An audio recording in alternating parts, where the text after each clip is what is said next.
ठीक है, आविष्कारक है ये कौन है? अमीर खुसरो। कौन है भैया? अमीर खुसरो, ठीक है, अमीर खुसरो। ये तो तबला के भी आविष्कारक है, ठीक है ना, तबला के भी आविष्कारक है, तबला के भी, ठीक है, तबला के भी आविष्कारक यही है, ठीक है। एक्चुअली मैंने सितार कैसे बनाया था पता है? एक्चुअली में क्या किया कि वीणा प्लस तंबूरा, वीणा और तंबूरा को मिलाकर अमीर खुसरो ने बना दिया सितार बना दिया। इस बात को ध्यान रखेंगे कि वीणा और तंबूरा को मिलाकर अमीर खुसरो ने क्या बना दिया? सितार बना दिया। ये भी इंपॉर्टेंट है, ठीक है। इसमें वीणा हिंदू वाद्य यंत्र है और तंबूरा मुस्लिम वाद्य यंत्र है, ठीक है, मतलब मुस्लिमों के द्वारा ज्यादा यूज किया जाता है, ठीक है।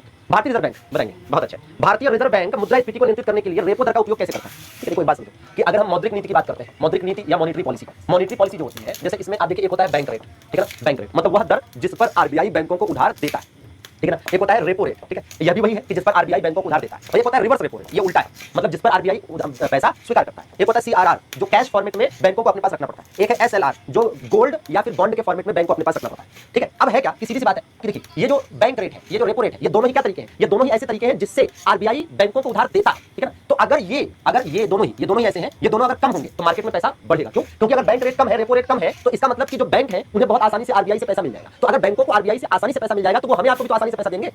समझ रहे हैं ना कि अगर बैंक रेट रेपो रेट कम हो रहा है, इसका मतलब RBI come rate of interest पर बैंकों को पैसा दे रहा है। तो जब बैंकों को कम रेट ऑफ इंटरेस्ट पर पैसा मिलेगा तो हमें आपको भी वो कम रेट ऑफ इंटरेस्ट पर पैसा देगा, तो मतलब मार्केट में पैसा ज्यादा आएगा। और ऐसे में क्या होगा, है ना, ये दर जब कम होगी तो महंगाई क्या हो जाएगी? बढ़ जाएगी। क्यों? क्योंकि मार्केट में पैसा ज्यादा आएगा, पैसा ज्यादा आएगा तो, है ना। और जस्ट उल्टा कर दो कि दर बढ़ा दो तो महंगाई कम हो जाएगी। क्या कह रहा है? वही कह रहा है कि मुद्रास्फीति को नियंत्रित करने के लिए रेपो दर का उपयोग कैसे करता है? रेपो दर में वृद्धि करके और बैंकों के लिए उधार लेना अधिक महंगा बनाकर अर्थव्यवस्था में मुद्रा आपूर्ति में कमी करता है। बिल्कुल समझ आ रही बात? ये बात आपको कहीं ना कहीं समझ आ रही है कि रेपो दर अगर बढ़ेगा, क्या रेपो दर अगर बढ़ेगा तो बैंकों के लिए उधार लेना महंगा हो जाएगा, क्योंकि रेट ऑफ इंटरेस्ट बढ़ रहा है। तो अर्थव्यवस्था में मुद्रा आपूर्ति में क्या होगी? कमी आएगी, मतलब मार्केट में पैसा कम होगा, मतलब महंगाई कम होगी, ठीक है। और इन्हीं माध्यमों से क्या की जाती है? मुद्रा आपूर्ति नियंत्रित की जाती है। मुद्रा आपूर्ति, है ना, नियंत्रित की जाती है ना, नियंत्रित करने का माध्यम है, नियंत्रित करने का माध्यम है ये, नियंत्रित करने का क्या है? ये माध्यम है, तो इसको एज इट इज याद करना है, ठीक है, नियंत्रित करने का माध्यम है। चलिए अगला प्रश्न देख लिया जाए, ठीक, बिल्कुल।